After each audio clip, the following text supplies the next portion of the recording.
Bonsoir à tous et soyez les bienvenus dans cette nouvelle édition du journal. Avec nous ce soir, Quentin Cède, secrétaire général CGT Éduc Action Mayotte. Bonsoir. Bonsoir. Alors on va parler avec vous de ce mouvement qui se prépare pour demain, la grève dans le second degré. On en parle plus amplement dans ce journal avec vous. Restez avec nous. Avec nous également sur le plateau, Pierre Bellucci. Bonsoir Pierre. Bonsoir Amina, bonsoir à tous. Alors les assoiffés du Sud, le collectif a encore parlé de lui, cette fois avec cette action qui a été menée, ces différentes réunions qui ont eu lieu, d'autres qui vont encore se tenir avec ces actions diverses et variées qu'il prévoit de mettre en place. Vous nous en direz plus davantage tout à l'heure Pierre, mais d'abord voici les titres de ce mercredi 19 avril. Aujourd'hui, les membres du collectif des assoiffés du Sud se sont rendus du côté de Kombani afin de prendre le pouls des ressources en eau présentes. Ils ont ainsi pu constater la présence de 2 forages agricoles et de 2 bassins dédiés aux agriculteurs, tous appartenant au conseil départemental et non exploités. Explication. En grève depuis jeudi, les syndicalistes de l'UTAS et du site RSA à Chirungi ont investi le conseil départemental ce matin. Murs fendus, eau usée qui déborde, absence d'accès à Internet. Ce matin, ils ont rencontré le 4e vice-président en charge du social et attendent maintenant que les promesses se transforment en actes. Plus d'informations au cours de cette édition. Bonne nouvelle pour Mayotte, l'enseigne locale de Tati ouvre ses portes dès demain. Un point presse a eu lieu à cette occasion ce matin, présentant les prix pratiqués, les gammes de produits vendus, les emplois créés, mais également le plan de développement de l'enseigne sur l'île. Reportage. Et on commence tout de suite avec la crise de l'eau qui s'invite à nouveau dans l'actualité avec cette action menée par le collectif des assoiffés du Sud face à la menace qui plane de retour des tours d'eau dans les communes du Sud et du centre de l'île. Aujourd'hui, ils ont amené la population à aller voir de leurs yeux ce qui se passe au niveau des ressources en eau. Une action pour également pointer du doigt l'état d'esprit de l'État et des collectivités locales selon eux qui pour eux font preuve d'une véritable tourmente et Céline Samedi nous en dit davantage. Les assoiffés du Sud et du Centre à la recherche d'eau. Ce matin, les membres du comité sont partis à la source. Pas loin de Kombani, au centre de l'île, 2 forages agricoles, un réseau d'irrigation et un grand bassin rempli d'eau sont découverts. Une visite fructueuse pour le collectif et qui suscite des interrogations. Le forage que vous voyez ici, apparemment l'eau elle sert pour alimenter toute la zone Mamoudzou et toute la zone nord, effectivement. En plus du fait que dans le nord, il y a bien des captages, il y a bien des forages. Les forages qui sont faits dans le centre, ils alimentent aussi la zone Mamoudzou. On se pose la question effectivement de savoir pourquoi est-ce que l'on nous ment. On nous dit qu'il n'y a pas d'eau au centre, on nous dit qu'il n'y a pas d'eau au sud, alors que quand on fait les constatations à travers nos différentes démarches, on voit qu'il y a bien de l'eau. Une injustice et un manque de volonté très clairement constatés par des citoyens frappés durant plus de 4 mois par des coupures d'eau. Aujourd'hui, ils demandent réparation. Qu'ils mettent les équipements nécessaires pour qu'à Mayotte, il n'y ait pas de coupure d'eau. Ce n'est pas la pluviométrie qui est en cause, ce n'est pas la météo qui est en cause. Il y a bien de l'eau, mais les investissements n'ont pas été faits pour les captages, pour qu'il y ait assez de forage ni de captage. On ira voir dans d'autres endroits et puis vous verrez très très bien que ce n'est pas ce qui manque. Ce n'est pas l'eau qui manque à Mayotte, mais ce sont les investissements qui manquent et qui ont manqué. Et les habitants lancent à nouveau un appel à l'ensemble du peuple maoré et aux autorités politiques. Maoré, asihime, sahamaji, préfet, neka kweli, islamu yatwini, sahadelo, neka kweli, président, swabaha, nimbemasi wasi sahadelo. Prêt à tout pour ne pas subir une nouvelle fois les tours d'eau, samedi matin, une rencontre sera organisée à Chikoni pour notamment sensibiliser la population sur la préservation de l'eau à Mayotte. Alors Pierre, on l'a vu, la crise de l'eau revient encore sur le devant de la scène avec ce collectif qui veut montrer à la population qu'effectivement ce n'est pas l'eau qui manque à Mayotte. Aujourd'hui, qu'en est-il très exactement ? Oui, alors ce collectif, effectivement, ce matin, il s'est réuni. Il y a une autre réunion qui est prévue, un rassemblement plutôt qui est prévu samedi. Maintenant, il faut savoir quand même qu'il y a eu une réunion du comité de suivi de la ressource en eau aujourd'hui et que justement ce collectif a été associé aux discussions avec les parlementaires, comme ça avait été promis par la préfecture, par les autorités. Alors, c'était pas le cas la semaine dernière, mais pour cette réunion-là, ils étaient présents. Et bonne nouvelle, très bonne nouvelle, puisque aujourd'hui, à l'heure où nous parlons, la retenue collinaire de Combani est remplie à 103,5%. Alors, non, oui, c'est possible puisqu'il y a une rehausse de la retenue. Donc voilà, il y a eu des travaux qui ont été faits en fin de semaine dernière, donc ils ont porté leurs fruits, puisqu'aujourd'hui on a dépassé les 100%.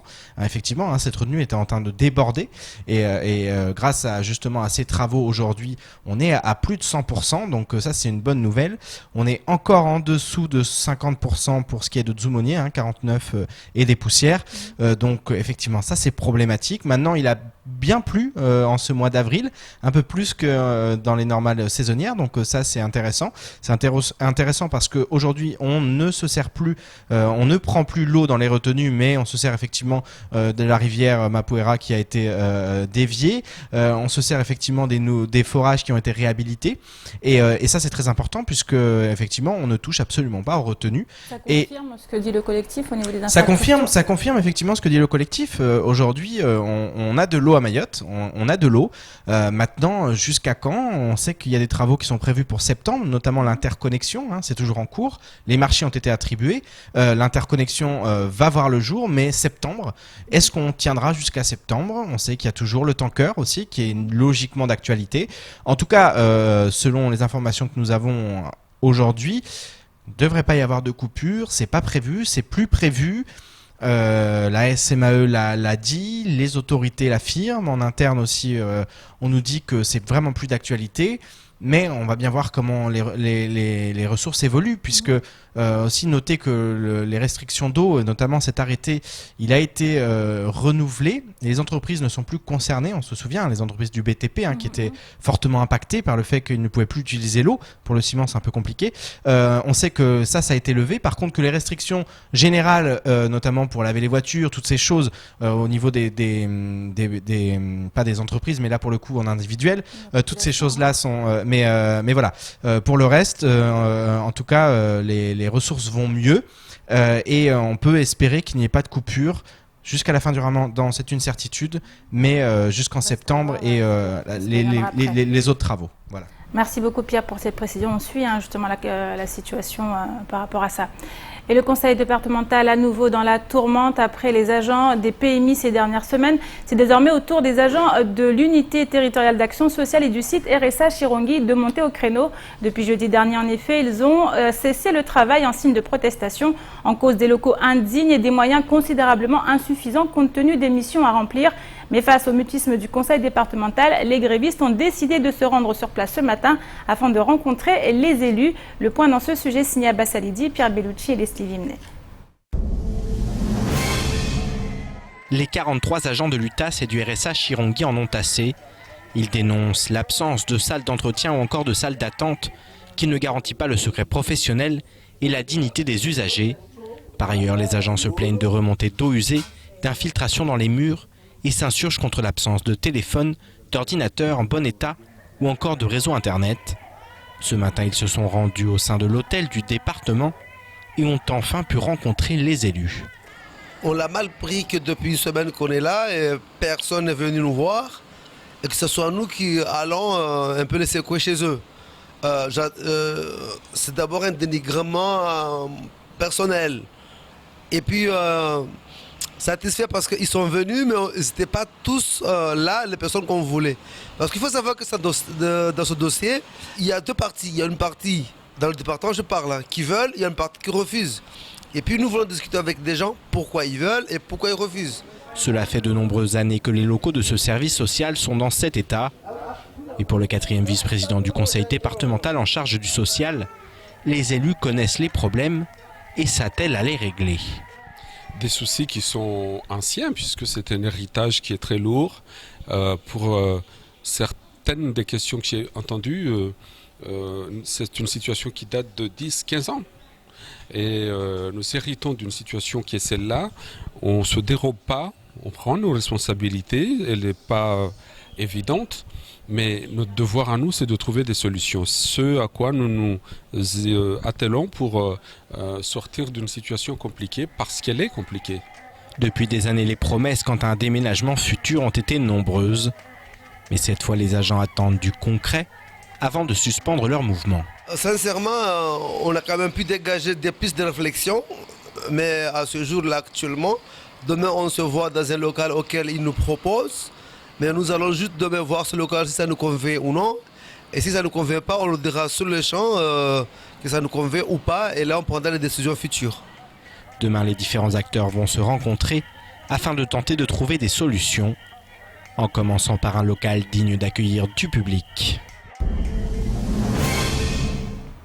Et dans le chapitre politique à présent, à 5 jours du premier tour de l'élection présidentielle, la rédaction de KTV a décidé de continuer à présenter les programmes des candidats les moins connus. C'est notamment le cas du candidat Jean Lassalle, cet ancien membre de l'UDF et du MoDem qui se présente aujourd'hui sans étiquette. À 61 ans, celui qui veut retaper la France se présente avec un programme de centre-gauche et des idées inspirées du Conseil national de la résistance qui a combattu le régime de Vichy. Le point sur ce candidat atypique dans ce sujet signé Pierre Bellucci et Leslie Limney. Un berger à l'Élysée, c'est le livre-programme du candidat sans étiquette Jean Lassalle, paru en octobre 2016. Âgé de 61 ans, ce candidat béarnais atypique, devenu maire à l'âge de 21 ans, y évoque le nouveau contrat social qu'il souhaite mettre en place s'il est élu président de la République. Pour ce faire, Jean Lassalle s'inspire du Conseil national de la résistance et souhaite attirer toutes les forces politiques, du Parti communiste au Parti Les Républicains, en passant par les Verts. Sur la question de l'écologie, cet amoureux de la nature souhaite ainsi entamer la transition énergétique en remplaçant le nucléaire et le pétrole par des énergies renouvelables. Selon lui, les forces conjuguées du soleil et des marées suffiront à remplacer les deux énergies précédemment citées. En matière d'économie, Jean Lassalle envisage de libérer la France du joug terrifiant de la dictature financière, lui qui dénonce l'argent, la financiarisation du monde, la perte de la place de l'homme et les délocalisations d'usines. Pour cela, il souhaite un moratoire sur la dette ou encore des nationalisations partielles des plus grands acteurs économiques, afin qu'ils ne soient plus contrôlés par des fonds de pension étrangers. Celui qui veut retaper la France envisage également de redonner du pouvoir aux communes, tout en revenant à une Europe des nations. En matière d'éducation, Jean Lassalle souhaite développer l'apprentissage bien avant 16 ans et revoir le tronc commun des cours, en proposant des classes spécialisées pour les artistes ou les sportifs, afin d'entretenir le goût d'apprendre. Il veut par ailleurs rétablir le service national, civil ou militaire, tout en se désengageant militairement des opérations extérieures actuelles. Sur ce point, sa politique étrangère sera une politique axée sur la paix. Il souhaite notamment un rapprochement avec les pays les plus pauvres, et notamment l'Afrique, en affirmant, je cite, aujourd'hui un néocolonialisme économique pille les matières premières, en achetant les classes dominantes, laisse des centaines de millions de gens dans la misère, exacerbant une violence meurtrière, sapant au final les fondements même des sociétés et des États. Le malheur pousse sur les routes de l'exil des millions d'hommes, de femmes et d'enfants. Je veux ouvrir une nouvelle époque dans notre relation avec l'Afrique. Nous conclurons avec les pays d'Afrique qui le souhaiteront des traités équilibrés qui excluront le pillage et le détournement de leurs ressources. Son programme initial tend donc à gauche, même si l'ensemble des mesures ne sont pas encore connues. En effet, un livre doit paraître prochainement, afin d'en savoir plus sur la budgétisation de ses idées. En attendant, Jean Lassalle a annoncé qu'il se voyait face à Marine Le Pen, au second tour de l'élection présidentielle. Et après Jean Lassalle, on poursuit notre tour d'horizon des candidats les moins médiatisés avec cette fois le doyen de cette élection, Jacques Cheminade, candidat à chaque élection présidentielle depuis 1981. C'est la troisième fois après 1995 et 2012 qu'il obtient les 500 parrainages. Le président du Parti Solidarité et Progrès, qui se définit comme un gaulliste de gauche, souhaite lutter contre l'oligarchie financière, sortir de l'euro ou encore faire de la culture le pilier essentiel de la politique. Un programme atypique puisqu'il veut également entamer mener une conquête spatiale. Le point sur son programme dans ce sujet signé Pierre Bellucci et Leslie Limnet. Considéré par beaucoup comme un ovni de la politique, à 74 ans, Jacques Cheminade est le candidat le plus âgé de l'élection présidentielle. Ce diplômé d'HEC et de l'ENA entame cette énième campagne avec le slogan « Libérons-nous de l'occupation financière ». Il affirme, je cite, se présenter contre le sérail politique qui a pactisé avec l'empire de l'argent et parce qu'aujourd'hui ce sont les plus hardis qui sont les plus sages. À ce titre, son programme prévoit une sortie de l'Union européenne et le retour au franc. En matière économique, il souhaite convoquer une conférence nationale sur l'emploi, une conférence internationale sur la dette et la réforme du système monétaire international dans les 100 premiers jours de sa présidence. Il veut également mettre fin au système des banques centrales au profit des banques nationales. En ce qui concerne l'écologie, il souhaite rénover les centrales nucléaires, accélérer l'isolation thermique des logements, favoriser le développement d'aérotrains ou encore de voitures hydrogène.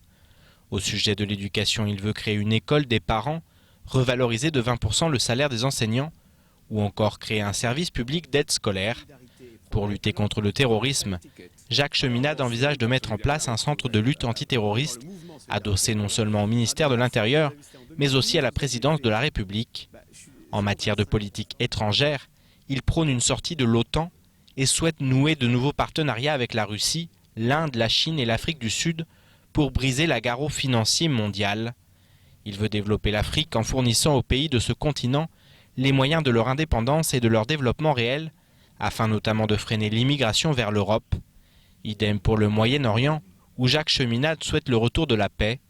Concernant les territoires ultramarins, il promet de rattraper les retards et d'en finir avec une économie qu'il juge fondée sur les descendants d'anciens colonisateurs, contrôlant la grande distribution, l'import-export, les transports, l'agroalimentaire, le foncier, le BTP ou encore les postes à responsabilité. Il veut également faire construire dans les dom-toms 4 villes flottantes expérimentales, disposant d'un haut potentiel de développement maritime. Une mesure futuriste, mais qui n'est pas étonnante de la part de ce candidat, qui depuis 2012 appelle à la mise en place d'un programme spatial mondial doté d'un budget de 500 milliards de dollars. Il aimerait voir l'installation d'une plateforme sur Mars et l'industrialisation de la Lune, des destinations sur lesquelles les humains pourront se rendre via des transporteurs spatiaux de 3e génération. Souvent qualifié de candidat lunaire, Jacques Cheminade envisage cette fois de dépasser les 0,28% des suffrages obtenus en 1995 et qui représente actuellement son meilleur score. Je vous propose maintenant de faire un petit tour d'horizon du reste de l'actualité de ce mercredi 19 avril. C'est tout de suite dans l'actualité en bref. Et à la veille d'un mouvement de grève dans le second degré prévu demain matin 10h devant les portes du vice-rectorat, hier 54 personnes ont exercé leur droit de retrait au lycée Tani Malamandi à Chirongui, en cause des locaux devenus dangereux pour les élèves et le personnel de l'établissement. Selon un communiqué du SNES FSU et de la CGT Éducation, je cite, « Les événements récents conjugués à la crise de l'eau ont eu des répercussions telles que chacun a pu constater que cela ne pouvait plus durer malgré les exhortations à la patience de la direction et du rectorat. À la CEP, les ateliers ne sont pas aux normes, les sanitaires sont fermés, il n'y a pas d'eau en quantité suffisante. Dans le lycée général, les réparations effectuées sur et autour des préfabriqués sont de plus en plus coûteuses et toutes vouées à l'échec tant la situation est dégradée. Les syndicats réclament donc un nouvel établissement, et ce dans un futur proche. Sans cet engagement de la part du vice-rectorat, les personnels du lycée de Chirongui annoncent se réserver la possibilité de se mettre en grève illimitée. Il y a quelques jours, 5 inspecteurs de l'éducation nationale à Mayotte ont pointé du doigt une politique désordonnée devenue illisible, suivie par le vice-recteur dans le premier degré à Mayotte. Ils réclamaient ainsi un management adapté en matière d'enseignement qui réponde aux réalités linguistiques, culturelles et migratoires du territoire, ainsi qu'à l'hétérogénéité des niveaux de classe. Hier, les inspecteurs à l'origine du pamphlet ont rencontré le secrétaire départemental du SNUPP. Et le moins que l'on puisse dire, c'est que les discussions ont été fructueuses. En effet, le SNUPP, le SNES, l'UNSA et le syndicat des inspecteurs FSU devraient conclure une plateforme revendicative commune afin de demander un audit indépendant sur la situation à Mayotte. L'heure est donc à l'union pour tenter de faire bouger les choses en matière d'éducation sur le département, que ce soit dans le premier comme dans le second degré. Dimanche, l'événement Beach Foot aura été un succès populaire puisque selon l'agence Angalia, Plus de 3000 personnes ont fait le déplacement jusqu'à la plage de Sakouli. Cette année, les grands vainqueurs ne sont autres que les Sadois de MCTP. La finale aura d'ailleurs tourné au duel entre équipes du BTP, puisque les salariés de la Colas terminent deuxième. Mais si la fête aura été réussie en ce qui concerne le spectacle et la bonne humeur, les bouchons occasionnés par le manque d'infrastructures n'auront pas été du goût de tous. Et que dire de l'état de la plage après l'événement? En effet, la plage de Sakouli s'est réveillée jonchée de détritus, les restes de volets se retrouvant partout. Le lieu s'est de nouveau transformé en décharge à ciel ouvert. Comme bien souvent, le civisme n'aura pas été au rendez-vous et les bénévoles insuffisants pour nettoyer l'ensemble de la plage. De quoi imaginer que la prochaine action qui se déroulera à Sakouli sera une énième journée de nettoyage. Je me tourne maintenant vers notre invité, il s'agit de Quentin Cède, on l'a dit tout à l'heure. Donc aujourd'hui, on va parler avec vous de cette manifestation qui est en train de se préparer, une manifestation qui aura lieu demain. Mais d'abord, avant de revenir là-dessus, hier, vous avez été reçu au vice-rectorat, Quentin. Oui, tout à fait. Nous avons été reçus pour ce qu'on appelle une négociation préalable réglementaire par des cadres du vice-rectorat suite au dépôt de notre préavis de grève pour demain. Alors, comment vous voyez les choses demain? Vous appelez la population à se joindre à vous, donc le rassemblement est prévu demain matin à 10h au vice-rectorat. Oui, tout à fait. Voilà, le rassemblement est prévu à demain à 10h devant le vice-rectorat, puisque la négociation d'hier n'a absolument rien donné. Le vice-rectorat n'était pas en mesure de répondre à nos revendications et a fait remonter au ministère un certain nombre de revendications auxquelles elle ne pouvait pas répondre directement. Donc nous appelons bien effectivement l'ensemble des catégories de personnel de l'éducation, titulaires, non titulaires, mais enseignants et non enseignants, dans le premier comme dans le second degré, et la population, les parents d'élèves à nous soutenir dans cette action. Alors pour ce qui est des revendications? Alors, ça part d'un constat. On constate depuis plusieurs années que l'éducation va mal à Mayotte. Elle va même très mal. On considère même qu'elle est véritablement à la dérive, dans le premier comme dans le second degré. Vous avez parlé tout à l'heure du constat fait par les inspecteurs du premier degré, mais dans le second degré, c'est la même chose. Aujourd'hui, la dégradation est telle que le niveau des élèves ne progresse plus. Il régresse. Et les collègues ne sont plus en capacité en fait, de prendre en charge ces difficultés scolaires. Il y a beaucoup de désespérance dans les établissements et forcément, ça crée de la violence en permanence. Et en quoi le fait de placer les établissements de Lille tous en REP+, arrangerait la situation selon vous? Alors, on veut des REP+, mais on veut des vrais REP. Parce qu'à Mayotte, effectivement, dans le premier degré et dans le second degré, au niveau des collèges, l'ensemble des établissements sont classés soit en REP, soit en REP+. Mais REP, c'est réseau d'éducation prioritaire. Sauf qu'à Mayotte, REP, ça veut dire rien en plus. Rien en plus pour les élèves. On le voit bien, je vais vous donner un chiffre en collège. Par exemple, en moyenne en France, on a un peu moins de 25 élèves par classe. À Mayotte, alors que, et je parle de collèges en France qui ne sont pas REP, à Mayotte, tous les collèges sont au REP ou REP+, et on a des effectifs de 30. Donc ça veut dire qu'il n'y a aucun moyen supplémentaire à Mayotte, c'est même pire. En fait, REP, c'est rien en plus, c'est même beaucoup en moins. Et en termes de tout ce qui concerne les enseignants, vous avez des revendications très particulières aussi. On a des revendications sur certaines catégories de personnel. Bien sûr, il faudrait renforcer l'attractivité pour faire venir des titulaires. Il faudrait davantage d'enseignants à Mayotte. On a des revendications aussi chez les contractuels, au niveau de leur rémunération, puisqu'il y a un risque de baisse de leur rémunération. Chez les agents, puisque le décret d'octobre sur les reprises d'ancienneté n'a jamais été mis en œuvre. Et puis, on demande évidemment des moyens pour développer les effectifs des vies scolaires qui sont complètement dépassés actuellement compte tenu des difficultés. Alors justement, il y a CGT Éducation Mayotte, mais il y aura également EFO et il y aura également un autre Sud Éducation. Aujourd'hui, c'est une plateforme revendicative qui sera commune à l'ensemble de ces syndicats. Il s'agit d'une plateforme de l'intersyndicale de l'éducation CGT EFO Sud. Un point important aussi, évidemment, on demande un plan de développement des établissements scolaires, c'est-à-dire un plan de construction, puisqu'on voit bien qu'il manque encore 500 salles de classe pour en finir avec les rotations dans le premier degré. Et dans le second degré, il y a une surpopulation scolaire qui est évidente. Et donc il faut investir et il faut construire des établissements, c'est évident. Merci beaucoup en tout cas Quentin Cède. Je rappelle que vous êtes le secrétaire général CGT Éducation Mayotte. On reviendra sur cet événement, sur cette action que vous programmez pour demain. Et on termine maintenant avec cette excellente nouvelle puisque c'est demain que l'enseigne Tati ouvre ses portes. Un point presse s'est tenu à ce titre ce matin en présence de Gamil Kakal, président de Tati Mayotte, et Markan Jaffrolo, directeur adjoint Tati International. Autant dire qu'ils ont fait les choses en grand. Zoom sur l'événement avec ce reportage d'Adèle Laurent. Après s'être installé à Nouméa, à Papeete, à La Réunion et en Martinique, l'enseigne locale de Tati ouvre ses portes demain à Mayotte. Depuis sa création en 1948, la marque de distribution française a toujours mené une stratégie d'accessibilité au plus bas prix. En effet, dans le Tati local, 60% de l'ensemble des références correspondent au prix de la métropole et ce, de façon pérenne. Les 40% restants ont vu leur prix augmenter en raison des octrois de mer et des frais de transport, ce qui place le prix de vente moyen d'un textile à 8 € et celui d'un produit domestique à 3 €. Le directeur adjoint de Tati International nous explique comment l'enseigne peut pratiquer ces bas prix. On part d'un prix de vente moyen qui est plutôt bas. Je vous le dis, il est à 5 €. Donc en fait, si effectivement vous partez d'un prix de vente moyen qui est plus bas, forcément vous avez des prix attractifs. Et quand bien même vous augmentez un peu vos prix, il s'avère qu'en fait vous restez sur des prix qui sont quand même très inférieurs à ce qui peut se pratiquer sur Mayotte. Des prix justes qui feront sûrement réagir plus d'un magasin sur l'île et qui pourront peut-être aboutir à une baisse des prix exercés.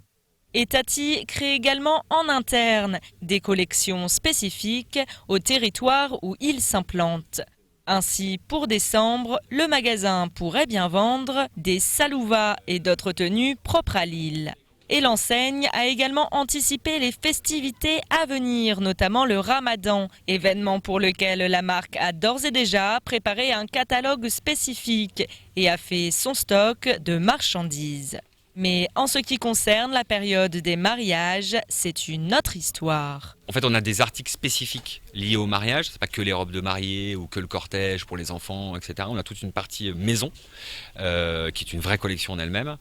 Et je vous dis, pour l'instant, on préfère se laisser le temps de voir, sachant la valeur de stock que ça immobilise. En fait, on veut pas prendre trop de risques. Donc après, s'il s'avère qu'il faut absolument le faire, à ce moment-là, on se posera la question avec le partenaire.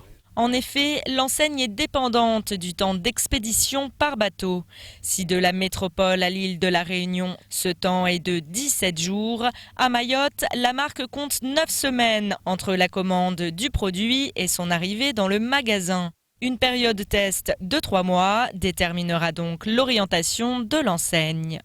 Pour l'heure, les stocks d'ouverture sont remplis et le personnel dont les postes ont été créés par Tati Mayotte fin prêt à accueillir les clients. Je sais qu'aujourd'hui, il y a 16 employés sur le magasin, 16 locaux, 36 renforts pour la période d'ouverture, donc 15 jours. Pour l'instant 15 jours, il se peut que ça soit un peu plus, ça va dépendre de l'activité. Mais voilà, normalement le nombre pérenne pour la suite c'est 16 personnes. En espérant qu'effectivement on ouvre à moyen terme 1 ou 2 magasins supplémentaires à Mayotte pour qu'on fasse un peu plus d'embauches. Tati Mayotte apporte donc une réponse à la vie chère tout en créant de l'emploi. Dans un département où le taux de chômage explose et où 84% de la population vit encore en dessous du seuil de bas revenu. Le magasin sera accessible au public dès 9 h demain et sera ensuite ouvert du lundi au samedi de 9 h à 18 h. Un commerce dont l'île avait bien besoin.